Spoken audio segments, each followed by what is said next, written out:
Buenas tardes. Hay temas como el de los templarios que ejercen una extraña fascinación. Temas en los que parecen ir implícitos todos esos elementos esotéricos, siniestros, mágicos, que para nosotros, los hombres de este siglo, componen el trasfondo de lo que fue una edad oscura en la historia de Europa. Me refiero a la Edad Media. Los templarios son símbolo de muchas cosas. En su momento lo fueron de la defensa de la fe cristiana, de la lucha contra el infiel. Después, a pesar de que habían llegado a tener más poder que los propios reyes, fueron víctimas del odio envidioso de la Iglesia y de un monarca francés, y llegaron, cómo no, a manos de la Inquisición.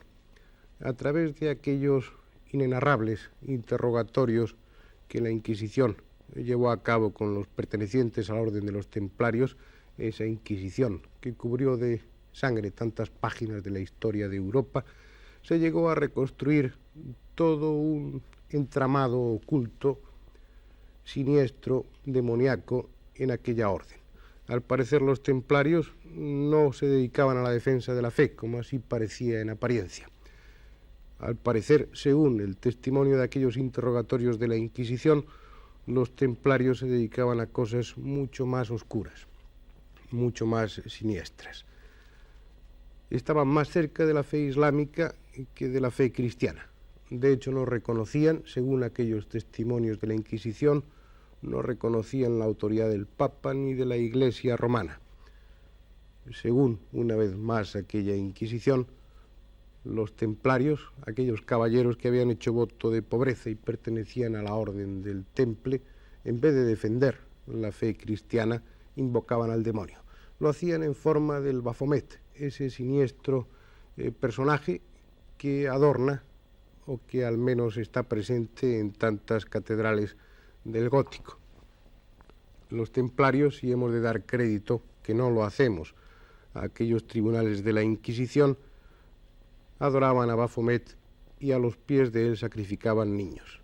Se ha acusado de muchas cosas a los templarios. De hecho, los templarios son ya un símbolo de todo lo mágico, de todo lo demoníaco. Se les ha acusado de adorar al diablo, se les ha acusado hasta de ser homosexuales, se les ha acusado de todos los vicios, de todas las lacras que entonces, en aquella época, en la Edad Media, eran expresión de lo más siniestro y de lo más negativo. Como en tantas ocasiones, lo que nos vamos a proponer hoy es proporcionarles a ustedes todos los elementos, o la mayoría, en lo posible, de los elementos necesarios para que ustedes saquen sus propias conclusiones. Vamos a darles a ustedes la máxima información posible. Vamos a tratar de ser lo más objetivos posibles, como en tantas ocasiones.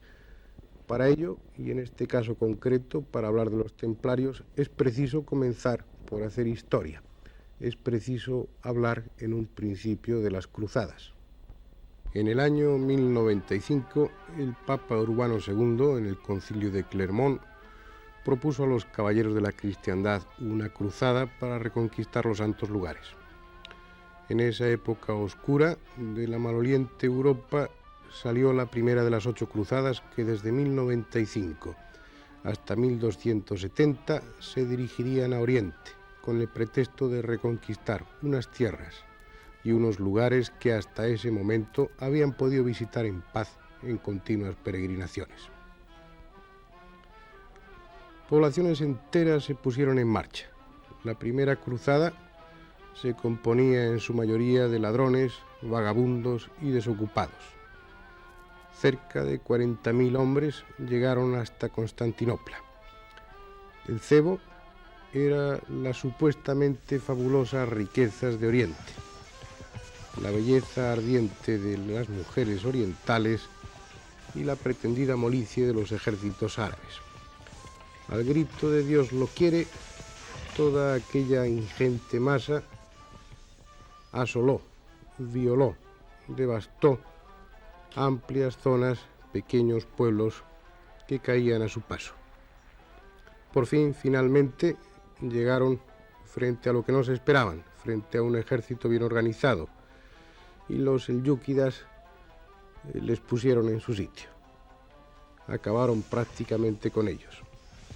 No fue hasta el año 1096, hasta cuando llegó Godofredo de Bouillon, cuando se estableció una auténtica lucha, un auténtico enfrentamiento entre dos culturas, entre dos pueblos totalmente diferentes. Por primera vez, los europeos habían encontrado una empresa común. En 1118, Hugo de Payns hizo el propósito, y para eso le acompañaron varios caballeros, de crear una orden, de crear un grupo de soldados, de defensores de la fe, que sin ninguna compensación económica se dedicarían a defender los santos lugares y sobre todo las rutas de peregrinación del asalto de los bandidos que entonces eran abundantes. Aquella orden, aquel grupo primero fue bien acogido, hasta el punto que Balduino II les proporcionó su propio palacio adyacente al Templo de Salomón, y la Iglesia no tuvo inconveniente en reunir limosnas para que aquellos pobres caballeros de Cristo, como así se llamaban, pudieran vestirse. Hubo una imagen que se hizo popular entonces, la de dos caballeros montados sobre un único corcel.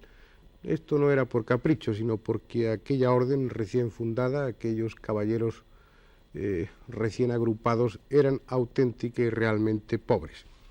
Un grupo que tenía una doble misión, la de sacerdote y la de guerrero. Un grupo que hasta el año 1123 no adquirió su reconocimiento oficial.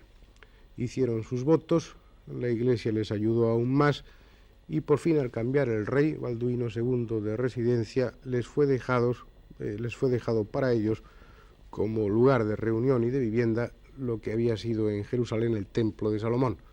De aquella circunstancia, del hecho de vivir, de cobijarse y reunirse bajo el techo del Templo de Salomón, les viene el nombre de templarios. Aquellos templarios que, si bien en un momento determinado vivían a duras penas de las limosnas que la Iglesia les concedía, en un momento determinado llegaron a adquirir, mediante donaciones, algo más que un pequeño patrimonio. Un considerable patrimonio. De hecho, los templarios, fueron la organización más importante de su época. Sus castillos esparcidos por toda la cristiandad y por parte del Islam fueron focos de cultura y de dominio territorial. Controlaron las rutas en esta gran empresa que fueron las cruzadas, una empresa espiritual pero también comercial. De ahí que no fueran tan solo monjes y soldados, como tanto se ha dicho, sino que además resultaran ser confidentes y tuviera que contarse con ellos para llegar a todos los centros de comercio del Islam. Esto dio a los templarios un gran poder, un tan enorme poder, una tal riqueza, tales conocimientos, y en este caso conocimientos que adquirieron también en Oriente, que tuvieron que aliarse un papa y un rey para poderlos destruir, y aún así puede decirse que quizá no fueron destruidos, porque los templarios, de alguna manera, con otros nombres, se dice siguieron más adelante. Todo esto no fue fácil, todo esto fue consecuencia de un largo proceso. Siguiendo con aquella historia que iniciábamos hace unos minutos, no se consiguió un reconocimiento oficial hasta el año 1127. Hugo de Payns volvió a Europa y consiguió en el Concilio de Troyes que se reconociera oficialmente por parte de la Iglesia la existencia de esta orden. No fue hasta el año 1139 en el que el Papa Inocencio II concedió una bula a esta recién fundada orden de los templarios, eximiéndoles del pago de los diezmos. Ya era aquel un privilegio excesivo para aquella época, pero además les proporcionó o les permitió a los templarios la posibilidad de que tuvieran sus propios sacerdotes, sacerdotes que estaban libres de la jurisdicción episcopal, sus auténticos sacerdotes, sujetos nada más que a sus propias reglas, a las reglas de este recién creado grupo, orden de los templarios. Un grupo, una orden que, como decía Joaquín Grau, fue adquiriendo cada vez más y más poder. Aún así, ellos se mantenían fieles a los principios en los que fueron creadas sus reglas. Eran unos hombres, unos caballeros extremadamente serios, podríamos decir, extremadamente rigurosos. Habían renunciado, de hecho, a tener hijos, a tener mujer, mucho menos a jugar o a cualquier otro tipo de placer. Vivían en una semipobreza constante, podían comer, eso sí, carne 3 veces a la semana, pero no se peinaban, apenas se lavaban, la luz de su dormitorio debía estar siempre encendida e incluso la pequeña libertad epistolar, el pequeño placer de escribir a sus familiares les estaba también negados. Estos ejemplares y sucios caballeros fueron un ejemplo para aquella época, un ejemplo que ellos procuraban mantener a toda costa, pero que no fue tan fácil de mantener en el momento en que sobre ellos empezaron a llover las prebendas, las legaciones y toda una serie de privilegios que poco a poco fueron haciendo de esa orden de los templarios, creada con unos principios de pobreza y de sacrificio rigurosos, terminaron haciendo de esa orden una empresa, un grupo tremendamente poderoso, capaz de influir sobre toda la historia, la política de la Europa de aquellos años. Tuvieron grandes jefes como Jacques de Molay y excelentes y poderosos amigos como el Papa Inocencio III. Regresados a Occidente, se afanan en la construcción de enormes templos. Cambian el estilo arquitectónico anterior y directa o indirectamente crean el gótico en catedrales de enorme belleza y de misterioso contenido. Chartres, Reims, Amiens, Rouen. Los templarios utilizan la riqueza para fomentar la riqueza, creando continuamente nuevas industrias, nuevas empresas. En España ayudaron decididamente a Castilla y a León en la Reconquista y recibieron a cambio castillos y tierras. Su fama aumenta día a día, al tiempo que su influencia y su poder. Consecuentemente, así se inició el final. La envidia de Felipe el Hermoso, rey de Francia, y la cobardía de un papa débil acabaron con los templarios. Clemente V, igual que Pilatos, no encuentra culpa en los templarios, pero instigado por la presión del rey francés, necesitado de dinero y de poder, termina cediendo, y la Inquisición posa sus sádicos y bestiales ojos en la hasta entonces poderosa orden de los templarios. Las acusaciones son fuertes, definitivas: pacto con el diablo y nigromancia.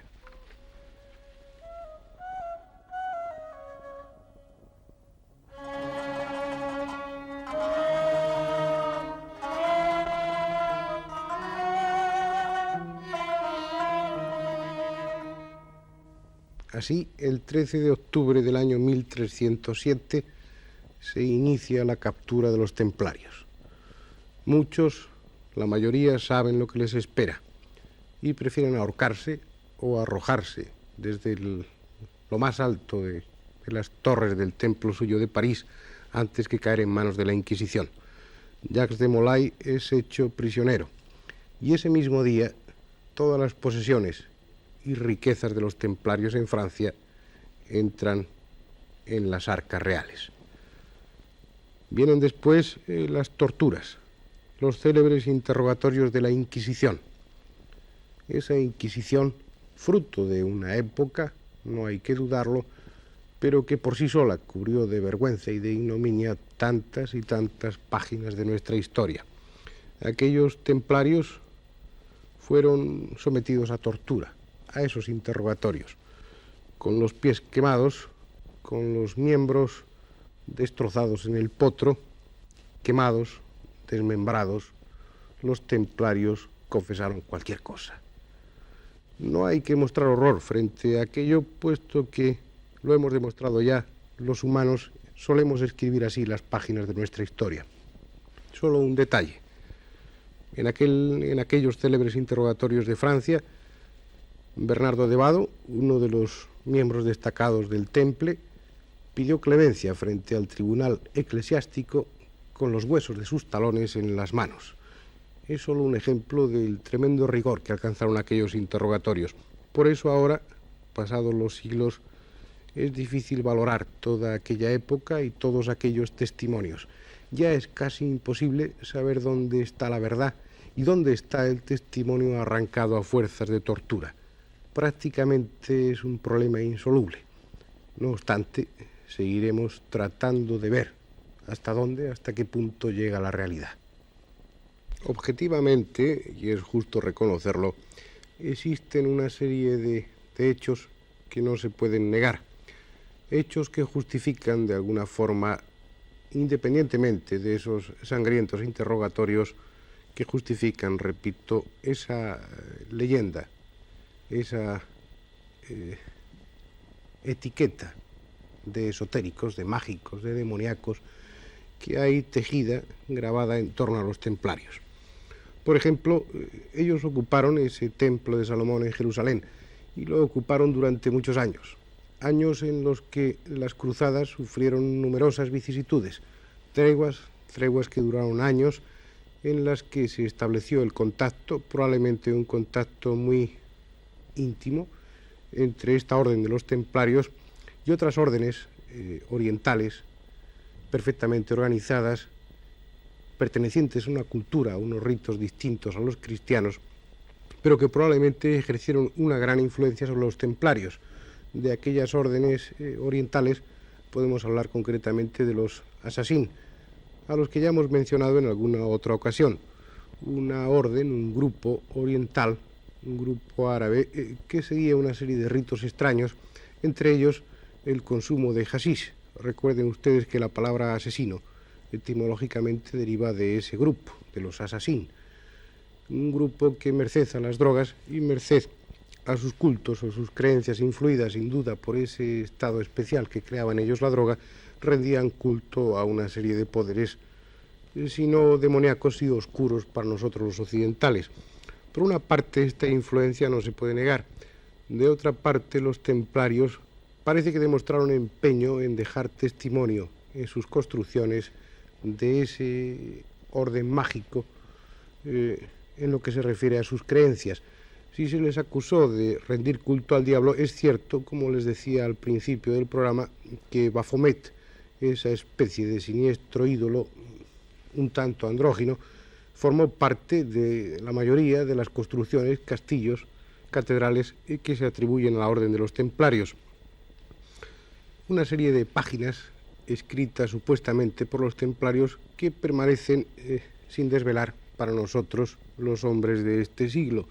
Hay multitud de datos, como los cofres de Volterra y de Sarrois, en los que parece evidente que había un culto, que se rendía un culto al demonio, pero lo que no podemos en este momento asegurar es que esos cofres de Volterra, por ejemplo, pertenezcan sin duda a la orden de los templarios. Habría que buscar en muchos sitios para ver hasta qué punto los templarios, la orden del Temple, rendía culto al diablo y tenía ese carácter mágico que la Inquisición, que la Iglesia, que la sociedad de aquella época les atribuyó. O habría que preguntárselo a los que hoy en día se suponen o aseguran ser herederos, ser descendientes, pertenecer aún a aquella orden que no ha muerto, según ellos. Por ejemplo, Joaquín nos podría decir algo concreto a este respecto. Sí, concretamente hace unos 6 años, un personaje un tanto enigmático, que no dio su nombre, no dio prácticamente ningún dato personal, que llegó de Francia, me propuso a algunas personas, y a mí muy concretamente, pertenecer a la orden de los templarios, que dijo ser la auténtica orden de los templarios, heredera de la de Molay. Bueno, yo sé que existen órdenes de los templarios más o menos folclóricas, pero él aseguró que no era exactamente estas órdenes folclóricas, que no era ni mucho menos eso. Explicó además que le interesaba en este caso introducirse, entrar en España, entrar aquí y montar una especie de células de tipo templarios. Aquello la verdad es que no terminó en nada, porque no parecía muy claro hablaba incluso de esos posibles tesoros, hablaba de una tradición muy pura con respecto a los templarios, pero al personaje no lo volví a ver. No sé qué ha ocurrido y no sé si realmente otros han ocupado un puesto que a mí me ofrecieron. Todo esto está justificado. Joaquín Grau, de alguna forma, es uno de los representantes del ocultismo aquí dentro de España. Es lógico que a él se dirigieran los herederos o los portadores de la antorcha de aquellas antiguas órdenes del Temple. Lo que ha sucedido con Joaquín ha sucedido en otros lugares y con otras personas, pero lo más probable es que estos supuestos portavoces de la Orden del Temple mientan. Lo más probable es que todo ese conocimiento, toda esa riqueza esotérica y mágica de la que al parecer fueron portadores los templarios, permanezca escrita de alguna forma en los castillos, incluso en Castilla, en Aragón, en Cataluña, puesto que los templarios, que más tarde fueron absorbidos por la Orden de Calatrava, tuvieron una enorme influencia aquí en España. Puede que en esas ruinas, que en esos castillos o en esos templos hayan dejado escrito el testimonio de sus conocimientos y tal vez la clave del lugar donde están esas fabulosas riquezas que, según la leyenda, según la tradición, se atribuyen a los templarios. Es posible que esto sea así. Nosotros ahora, en este breve espacio, no podemos dar testimonio de los muchos sitios, de los muchos puntos donde esta búsqueda debía realizarse. Hay muchos archivos por leer, hay muchos templos y castillos por observar. Ustedes también pueden hacerlo. Lo que es seguro es que hasta este momento, si esos testimonios están escritos de alguna forma en clave en esos templos o en esos castillos, lo que es seguro, repito, es que esa clave, nosotros, los hombres de este siglo, no la hemos podido desvelar.